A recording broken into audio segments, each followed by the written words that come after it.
hùng muak kan tua câu he anh ta dùng he trả trong về chỗ mà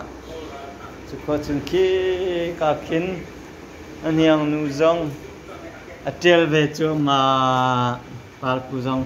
parku nó tiêm mà tiêm không à ok nó tiêm tốt ok anh ta năng nó tiêm mà bây giờ nó tiêm trắng phần hi mình tiêm trắng ok chân bôi anh năng bây giờ nó tiêm trắng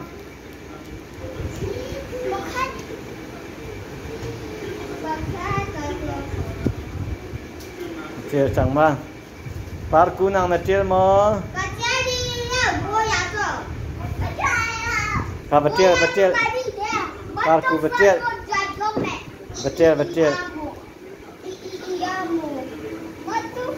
parku zong kha ai tho ve anita zong atel chu ma ko ve lok dong lewa chun fa la tel he ta che pian hao cho wa chun zai man kan to kom ni lo sang kai kho selo